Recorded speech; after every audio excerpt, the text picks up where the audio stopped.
السلام علیکم ورحمۃ اللہ وبرکاتہ۔ کیا حال ہے آپ سب لوگوں کے؟ الحمدللہ رب العالمین، نحمدہ ونصلی علی رسولہ الکریم، اما بعد فاعوذ باللہ من الشیطان الرجیم، بسم اللہ الرحمن الرحیم۔ رب اشرح لی صدری ویسر لی امری واحلل عقدۃ من لسانی یفقہوا قولی۔ اللہ تعالیٰ کی ذات کا احسان ہے کہ اس نے ہمیں قرآن کے راستے کا مسافر بنا دیا۔ شکر ہے اس ذات کا جس نے ہمیں جنت کے راستے پر چلا دیا، کہ محمد صلی اللہ علیہ وسلم نے فرمایا، جو شخص علم کے راستے پہ چلتا ہے اللہ تعالیٰ اس کے لیے جنت کا راستہ آسان فرما دیتا ہے۔ تو گویا جنت کے مسافر ہیں۔ جس کی منزل جنت ہو اس کو جان لینا چاہیے کہ اس جنت میں بسانے کے لیے کیا کرائیٹیریا ہے وہاں کے ریزیڈنٹس کا۔ کون لوگ ہیں جو جنت میں بسائے جائیں گے؟ ان کا مزاج کیسا ہو، ان کی سوچ کیسی ہو، ان کی گفتگو کیسی ہو، ان کے جذبات کیسے ہوں، ان کے تعلقات کیسے ہوں، ان کی یادیں کیسی ہوں۔ ایک خاص قسم کی شخصیت میں ڈھلے بغیر کوئی اس راستے کا مسافر رہ نہیں سکتا۔ تو جنت کے مسافروں کے لیے اللہ رب العزت نے شخصیت کا ایک خاص نقشہ ہمارے سامنے رکھا ہے اور ہم سے مطالبہ کیا ہے، لَقَدْ كَانَ لَكُمْ فِي رَسُولِ اللَّهِ أُسْوَةٌ حَسَنَةٌ، بلا شبہ یقیناً تمہارے لیے رسول اللہ صلی اللہ علیہ وسلم کی زندگی میں بہترین نمونہ ہے۔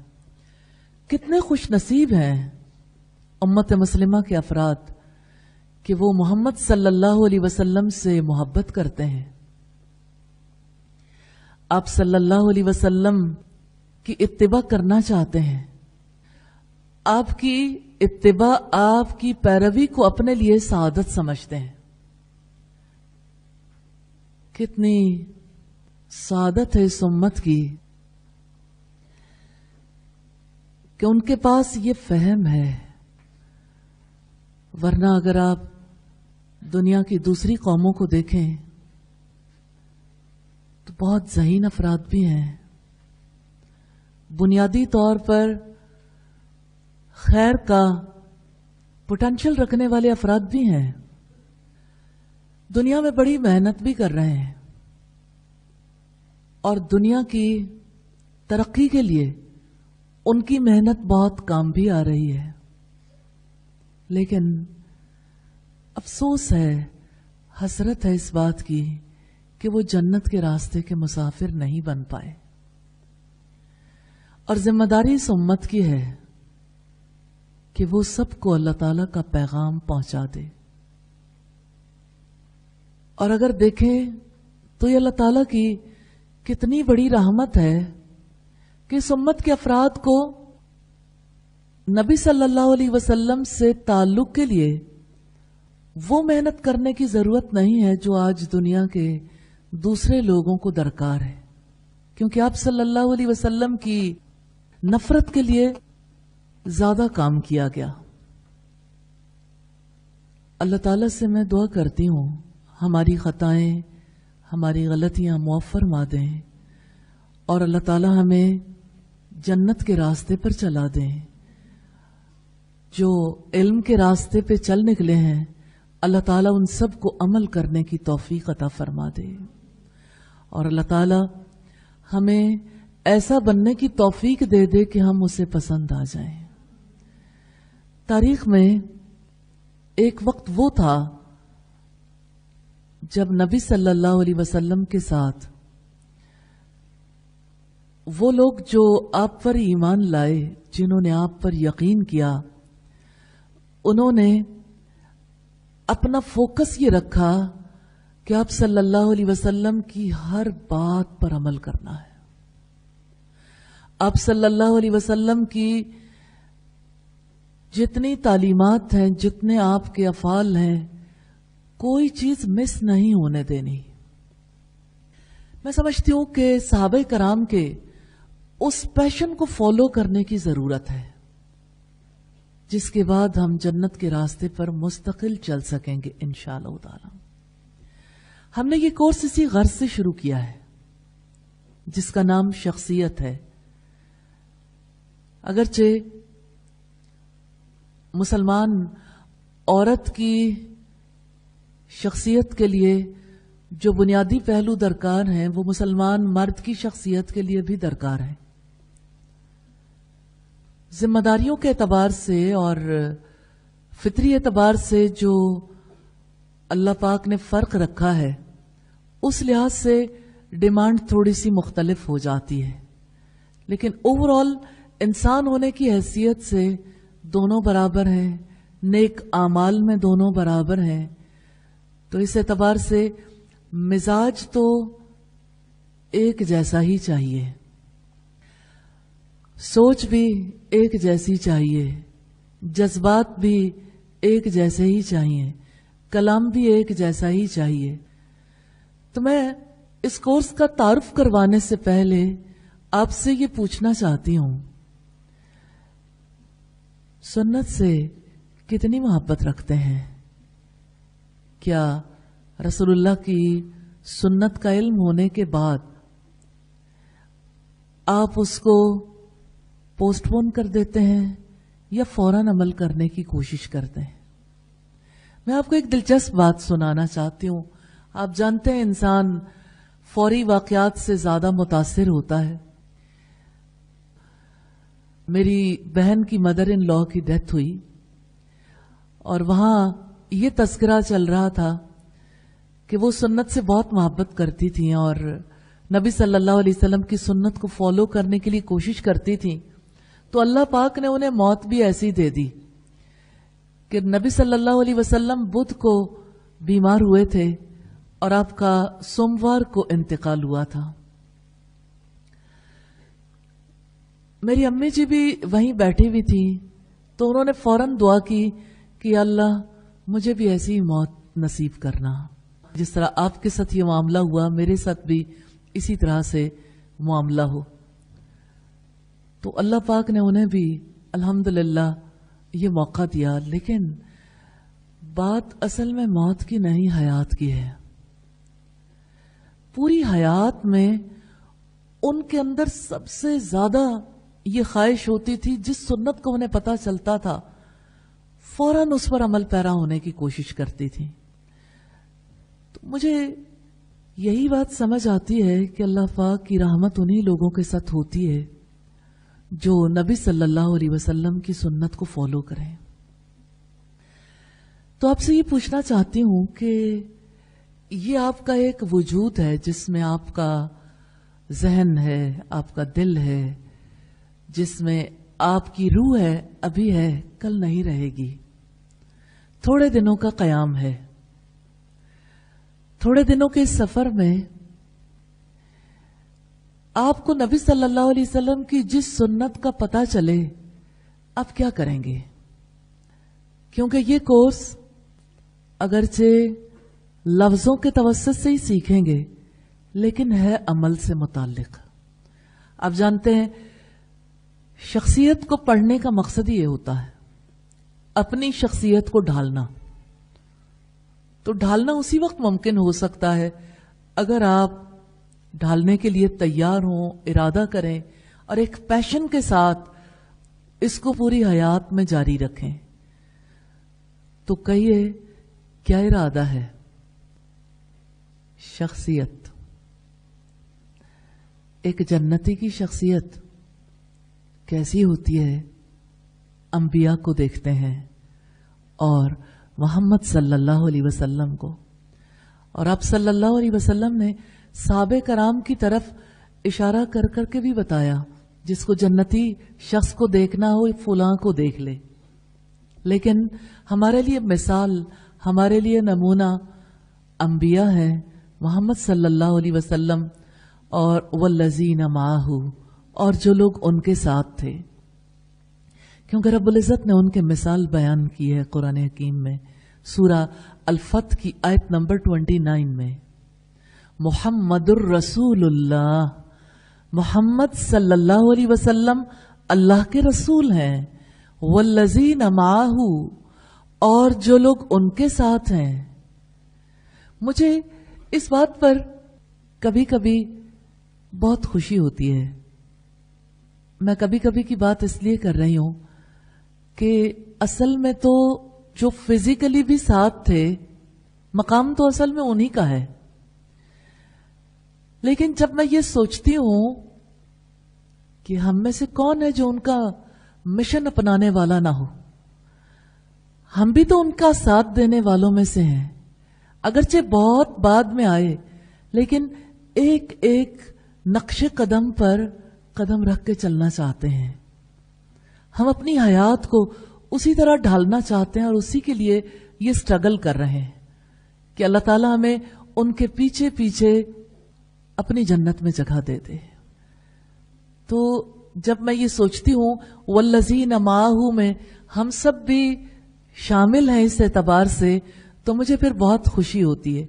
لیکن پھر جب یہ محسوس ہوتا ہے کہ ہم کہاں، ہمارا عمل کہاں، پھر اور سٹرگل کرنے کو جی چاہتا ہے، پھر اور زیادہ ان کے طرز عمل کو اپنانے کے لیے قلب و ذہن تیار ہو جاتا ہے اور جسم اس کا ساتھ دیتا ہے. الحمدللہ کہ جو لوگ محمد صلی اللہ علیہ وسلم کا ساتھ دینے والے تھے، ان کی شخصیت کے دو پہلو اللہ رب العزت نے ہمارے سامنے رکھے ہیں، ود ریفرنس ٹو تورا اور ود ریفرنس ٹو انجیل.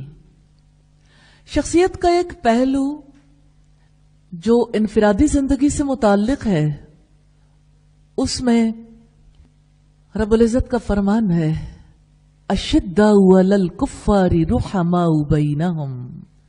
یہ ایک گروپ ہے، لیکن گروپ کی جو کریکٹرسٹکس ہیں ان کی بنیادی خصوصیت یہ ہے کافروں پر شدت پسند ہے. رحماء بینہم، آپس میں رحیم اور شفیق ہیں. تراہم رکان سجدا یبتغون فضلا من اللہ ورضوانا. آپ انہیں دیکھو گے، دیکھنا چاہتے ہیں؟ آپ انہیں دیکھو گے رکوع میں، سجدوں میں، وہ اللہ کا فضل اور اس کی رضامندی تلاش کرتے ہیں. سیماہم فی وجوہہم من اثر السجود، ان کے چہروں پر سجدوں کے اثرات سے علامات ہیں. سجدہ کس چیز کی علامت ہے؟ تواضع کی، جھکاؤ کی. ان کی شخصیت کا سب سے نمایاں پہلو ان کی تواضع ہے. ذالک مثلہم فی التوراۃ، یہ ان کی مثال تورات میں ہے. 5 چیزیں ہیں، اور ان 5 چیزوں میں اگر آپ دیکھیں تو آپ کو ایک ہی بات نظر آئے گی. ان کی لائف اللہ اورینٹڈ تھی. اسی کے لیے رکوع، اسی کے لیے سجدے، اسی کا فضل تلاش کرتے ہیں، اسی کی رضامندی تلاش کرتے ہیں، اور سجدوں کے اثرات چہرے پر بھی نمایاں، یعنی پوری شخصیت پر اس کی چھاپ ہے. وَمَثَلُهُمْ فِي الْإِنْجِيلِ، اور انجیل میں ان کی مثال، یعنی یہ دوسری آسمانی کتاب ہے جس میں محمد صلی اللہ علیہ وسلم اور ان کے ساتھیوں کی مثال ہے. کزرن، جیسے کھیتی ہو، کھیت ہے، اکیلا پودا نہیں، اپنے اپنے گھر میں. کزرن اخرج شتاہ، پوری کھیتی ہے جس نے اپنی کونپل نکالی. فآزرہ فاستغلظ فاستوى على سوقه، کونپل ایسی ہے مضبوط ہو گئی، موٹی ہو گئی، اپنے تنے پر خود سے کھڑی ہو گئی. 4 سٹیجز ہیں کھیت کی، ڈیولپمنٹل سٹیجز. کونپل نکلنے سے لے کے بھرپور کھیت تیار ہونے تک. پہلی سٹیج تو یہ ہے کہ ایمان کا بیج اگ آیا ہے، سارے ایک برابر ہیں. دوسری سٹیج پہ کیا ہے؟ فآزرہ. تیسری سٹیج ہے فاستغلظ، بڑی اسٹرینتھ ہے اس میں. یعنی پہلے تو وہ گدرائی ہے، تھوڑا سا بڑی ہوئی ہے. فاستغلظ، اب اس کے اندر اتنی اسٹرینتھ آ گئی ہے.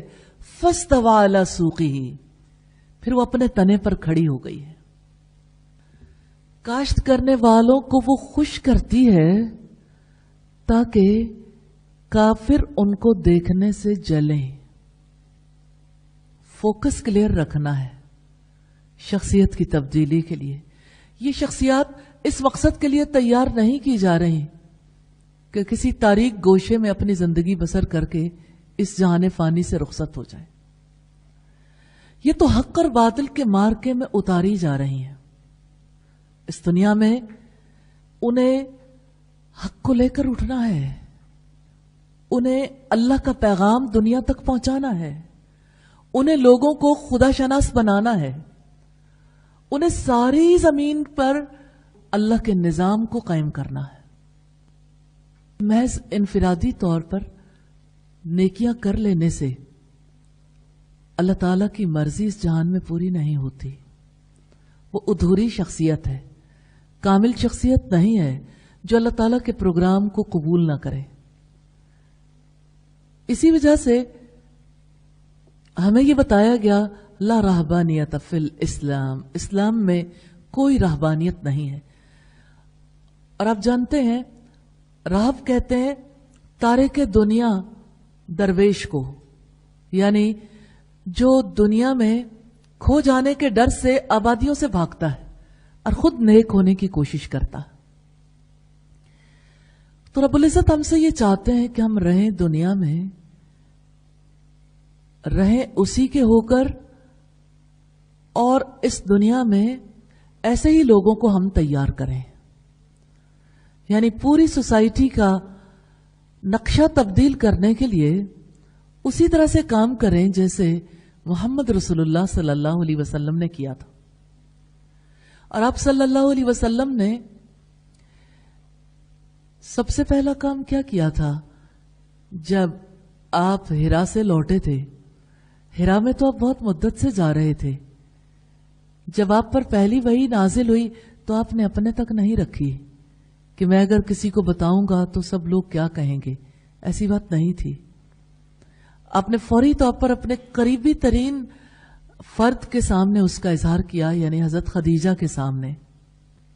پھر اس کے بعد کس طرح سے حضرت خدیجہ کے علاوہ 3 اور افراد تھے جن کو اللہ پاک نے توفیق دی. بچوں میں حضرت علی، مردوں میں حضرت ابوبکر صدیق، اور غلاموں میں حضرت زید اور حضرت خدیجہ خواتین میں. سب سے پہلے ایمان لانے والی حضرت خدیجہ رضی اللہ تعالی عنہا تھی. آپ اپنی ہتھیلی کو دیکھیے، 5 انگلیاں ہیں نا، موومنٹ کتنی شروع ہو جاتی ہے. یعنی ایک پوری اسٹرینتھ دے دی نا اللہ کے رسول صلی اللہ علیہ وسلم کو. تو آپ نے صرف اپنے تک اسے محدود نہیں رکھا. آپ صلی اللہ علیہ وسلم نے یہ دعوت لوگوں کے سامنے پیش کی. پہل خفیہ طور پر یہ سلسلہ جاری رہا 3 برس تک آلموسٹ. لیکن خفیہ دور میں بھی کافی بڑی تعداد مسلمان ہو چکی تھی الحمدللہ. پھر اعلانیہ سلسلہ جب شروع ہوا تو اعلانیہ مخالفت کا سلسلہ بھی شروع ہو گیا. اور اگر رسول اللہ صلی اللہ علیہ وسلم کی حیات کو آپ سامنے رکھیں گے تو مارکہ خیر و شر کی عجیب داستان ہے کہ آپ صلی اللہ علیہ وسلم نے جو زندگی بسر کی وہ ایک شخص کی زندگی نہیں تھی. اور اللہ پاک ہر بلیور سے یہ چاہتے ہیں کہ وہ ویسی ہی زندگی بسر کرے کہ وہ جہاں بھی ہو منارہ نور بن جائے, اس سے روشنی ارد گرد والوں کو پہنچے. اور روشنی کا یہ مزاج ہے چھپائے نہیں چھپتی, لیکن جتنی کسی انسان کے اندر روشنی ہوتی ہے اتنی ہی دور تک اس روشنی کے اسباب بھی پیدا ہو جاتے ہیں. الحمدللہ رب العالمین. تو شخصیت کے حوالے سے پہلی بات, مثالی شخصیت یعنی دنیا کی سب سے بڑی شخصیت کو اپنے لیے مثال بنانا ہے. ہمیشہ ہر عمل میں, ہر بار عمل کرتے ہوئے ان کے عمل کو دیکھنا ہے. تو آپ اپنی شخصیت کا اس دوران جب جائزہ لیں گے تو سنتوں کے مطابق انشاءاللہ تعالی. کیا آپ لوگ سنت کے مطابق اپنی شخصیت کو ڈھالنے کے لیے ریڈی ہیں؟ انشاءاللہ. پوسٹ پونمنٹ کے ساتھ یا فوراً؟ فوراً انشاءاللہ. اور اس کے لیے اپنی طرف کبھی نہیں دیکھنا میں یہ کر سکتی ہوں یا نہیں کر سکتی. اگر ہم نہ کر سکتے ہوتے تو اللہ تعالیٰ کی طرف سے ہمیں اس کا حکم نہ دیا جاتا. یہ تو طے شدہ ہے کہ ہم کر سکتے ہیں الحمدللہ. اس وجہ سے ارادہ کرنا بہت ضروری ہے. اور انشاءاللہ اس کورس کے بعد میں توقع رکھوں گی کہ آپ سب سنت کے مطابق اپنی زندگی کو ڈھالتے ہوئے آئندہ زندگی بسر کرنے کی کوشش کریں گے انشاءاللہ. اور جتنا کچھ پڑھیں گے انشاءاللہ اس کے لیے بہترین سٹرگل کرنے کے قابل ہوں گے انشاءاللہ. یاد رکھیے گا ارادہ لازم ہے, ارادے سے عمل ابھرتا ہے, اور دعا کے بغیر توفیق نہیں ملتی. دعا ضروری ہے, مومن کا ہتھیار ہے. اور الدعاء هو العبادہ, دعا ہی تو عبادت ہے. اپنے رب سے توفیق طلب کرنے والا کامیاب ہے, اس پر اللہ تعالیٰ کی رحمت ہوتی ہے. تیسری چیز محاسبہ ہے. محاسبہ دل کی عبادت ہے, اور اگر آپ مسلسل محاسبہ نہیں کریں گے, مسلسل اپنا جائزہ نہیں لیں گے, تو ظاہر ہے کہ آپ کو پتہ نہیں چلے گا کہ میرے اس سفر میں میری کوشش کس حد تک کامیاب رہی. اور یہ محاسبہ بھی ڈیلی بیسس پر ہوگا انشاءاللہ. اللہ کے فضل و کرم سے جب آپ ہر روز جائزہ لیں گے تو آپ خود فیل کریں گے کہ پہلی عادات کو ترک کرتے کرتے ہفتوں بیت جاتے ہیں. جب تک ہیبٹ بریک نہیں ہوتی اگلی عادت اپنی جگہ نہیں بنا پاتی, اور پختگی تو ظاہر ہے اس کے بعد آتی ہے. اسلام میں بنیادی چیز جس کی قدر ہے اللہ کے یہاں ایمان اور عمل ہے. عمل ہی کام آنے والے ہیں. نبی صلی اللہ علیہ وسلم کی یہ حدیث مجھے بہت زیادہ موٹیویٹ کرتی ہے. جس کو اس کا عمل پیچھے کر دے اس کا نسب اسے آگے نہیں بڑھا سکتا. ہمارے والد بھی ہم سے ہمیشہ یہی کہتے تھے کہ کبھی اس بلاوے میں نہ رہیے گا کہ ہمارا نبی صلی اللہ علیہ وسلم سے تعلق ہے, ہماری نسبت ابراہیم علیہ السلام سے ہے. آپ کا عمل ہی آپ کے کام آنے والا ہے. اصل بات یہ ہے کہ تعلق موٹیویشن کا باعث بننا چاہیے عمل کرنے کے لیے، کجا کے نسبت کی وجہ سے انسان عمل میں سستی کرنے لگے. اس لیے اللہ تعالیٰ سے دعا ہے کہ وہ ہمیں اپنے عمل میں آگے بڑھنے کی توفیق عطا فرمائے. دوسری بات جو شخصیت کے حوالے سے آپ کے سامنے رکھنا چاہتی ہوں، شخصیت کا ایک کلی نقشہ ہے. کلی نقشہ سامنے ہو تو انسان کو یہ سمجھ آتی ہے کہ کرنے والے کام کون کون سے ہیں. اگرچہ نبی صلی اللہ علیہ وسلم کی حیات آپ کے سامنے ہے، لیکن آپ صلی اللہ علیہ وسلم کی حیات کو ہم اگر اس کے خاص حصوں میں تقسیم کر لیتے ہیں تو عمل کرنا ہمارے لیے ممکن ہو جاتا ہے. تو اس حوالے سے پہلی چیز ہے شخصیت کے حوالے سے جو اللہ تعالیٰ کو پسند ہے کہ شخصیت ربانی ہونی چاہیے. تو پہلی چیز جو ہے وہ ہم دیکھیں گے مسلمان عورت کی شخصیت ربانی شخصیت کی حامل ہوتی ہے مسلمان عورت. دوسری بات یہ ہے کہ مسلمان عورت ذمہ دار ہوتی ہے، جواب دہی کا شعور رکھتی ہے. یہ وہ چیزیں جس پہ ہم نے ورک کرنا ہے انشاءاللہ. اب آپ دیکھیے کہ ربانی شخصیت کے لیے کن اینگلز پہ کام کرنا ہے. انشاءاللہ ہم ان اینگلز کو دیکھیں گے، اپنا جائزہ لیں گے، کیونکہ اس وقت تو بہت تیزی کے ساتھ ورک کرنے کی ضرورت ہے جائزہ لینے کے بعد کہ کہاں پر کمی ہے تاکہ اس کمی کو دور کیا جائے اور کہاں پر کوالٹی میں اور اضافہ کرنے کی ضرورت ہے.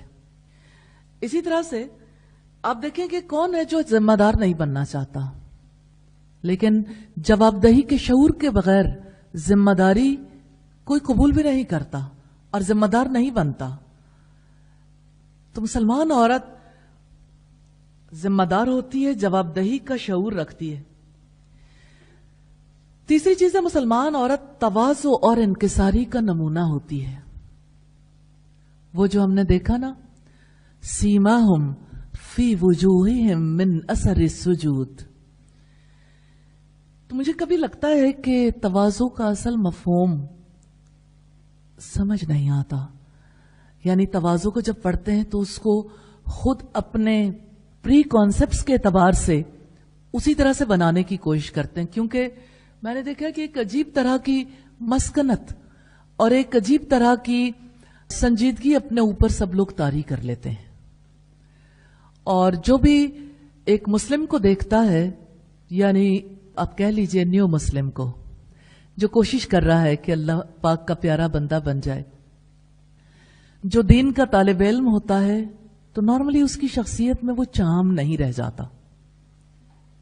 اگر صحیح بات سمجھ نہیں آتی نا عمل کے اعتبار سے تو شخصیت میں بہت فلاز رہ جاتے ہیں. تو ہم سنت کے مطابق دیکھیں گے آپ صلی اللہ علیہ وسلم کی شخصیت میں کیسی تواضع تھی، اور ہم پریکٹیکلی وہی چیز اپنانے کی کوشش کریں گے انشاءاللہ. چوتھی چیز ہے مسلمان عورت ربانی اخلاقیات کی حامل ہوتی ہے. اب آپ دیکھیے کہ اخلاق کی جب ہم بات کرتے ہیں تو نارملی سب کے ذہن میں یہ آتا ہے صدق، امانت، ایفائے حد، عدل اور حیا. عدل اور حیا نارملی نہیں آتا لوگوں کے ذہن میں. اخلاق کا جو مفہوم ہے، اخلاق کو جو سمجھتے ہیں، جو کچھ پری کانسیپٹس ہیں اس کو توڑنا بے حد مشکل ہے. تو ربانی اخلاقیات سے کیا مراد ہے؟ ربانی اخلاقیات کی حامل وہ کیسے ہوتی ہے؟ یہ سارے پریکٹیکل آسپیکٹس ہیں. انشاءاللہ تعالی ہم ان کو نبی صلی اللہ علیہ وسلم کی سنت کے مطابق دیکھیں گے. پانچویں چیز ہے مسلمان عورت منفی جذبات سے اوپر اٹھ جاتی ہے. اب آپ دیکھیں کہ اس بارے میں آپ سب لوگ کوشش بھی کر رہے ہیں، لیکن جب آپ اسے پراپرلی دیکھیں گے تو انشاءاللہ تعالی اللہ تعالیٰ کی بہت رحمت ہو جائے گی. چھٹی چیز یہ کہ مسلمان عورت انصاف اور احتیاط کے ساتھ اعتدال والی زندگی گزارتی ہے. یہ باتیں ساری مسلمان مردوں کے لیے بھی ہیں، لیکن عورت کے حوالے سے ہم نے اس کو اس لیے الگ کرنے کی کوشش کی ہے تاکہ عمل کرنے کے راستے میں کوئی رکاوٹ نہ رہ جائے. میں تو یہ دیکھتی ہوں کہ جب لوگ صحابہ کرام کی زندگیاں پڑھتے ہیں تو اپنے آپ کو میسج دے لیتے ہیں کہ وہ تو مرد تھے، وہ کر سکتے ہیں، ہم کیسے کر سکتے ہیں. تو میں یہ سمجھتی ہوں کہ خواتین کے حوالے سے ہمیں اسے خصوصی طور پر دیکھنے کی ضرورت ہے. 7ویں بات یہ کہ مسلمان عورت مثبت مزاج کی حامل ہوتی ہے، پازیٹیو کیریکٹرسٹکس رکھتی ہے اور پازیٹیوٹی ہوتی ہے اس کے مزاج میں. منفی کو مثبت کیسے بنایا جاتا ہے؟ زندگی میں ہر وقت اس کی ضرورت ہوتی ہے، اور انشاءاللہ ہم دیکھیں گے. 8ویں چیز یہ ہے کہ مسلمان عورت اللہ تعالی پر اعتماد کرتی ہے. توکل کے عملی پہلو ہم دیکھیں گے اس میں. 9ویں خصوصیت ہے مسلمان عورت کی عبادت اللہ تعالی کے سامنے حاضری کے ہم معنی ہوتی ہے. 10ویں چیز یہ ہے مسلمان عورت ربانی کیفیات کی حفاظت کرتی ہے. ربانی کیفیات کی یعنی اس کو مستقل لے کر چلتی ہے.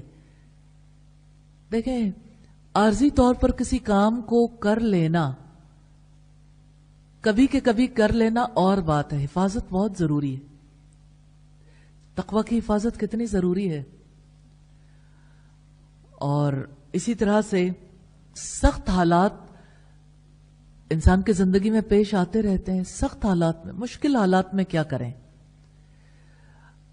پریکٹیکلی کس طرح سے اپنے مائنڈ سیٹ کو چینج کرنا ہے، کس طرح سے مشکلات کا مقابلہ کرنا ہے، اور جب کبھی اللہ تعالیٰ کی طرف سے آسانیاں ہوں تو آسانیوں کے حالات میں کیا کرنا ہے، انشاءاللہ اسی کے تحت دیکھیں گے. 11ویں خصوصیت ہے مسلمان عورت شجاع اور بے خوف ہوتی ہے، بہادر ہوتی ہے. 12ویں خصوصیت ہے مسلمان عورت فخر اور برتری کے احساس سے آخری حد تک خالی ہوتی ہے. فخر اور برتری کے احساس سے. 13ویں خصوصیت ہے مسلمان عورت آخرت کی فکر رکھتی ہے. 14ویں خصوصیت ہے مسلمان عورت انسان کا احترام کرتی ہے، احترام انسانیت. 15ویں خصوصیت ہے مسلمان عورت حقائق پر اعتماد کرتی ہے. سب سے مشکل کام ہے. یہ بات نہیں ہے کہ عورت کر نہیں سکتی. نارملی تحقیق کرنا عورت کو سکھایا نہیں جاتا نا. بغیر تحقیق کے بات کرنے کی عادی ہوتی ہیں خواتین. لیکن مسلمان خواتین حقائق پر اعتماد کرتی ہیں الحمدللہ.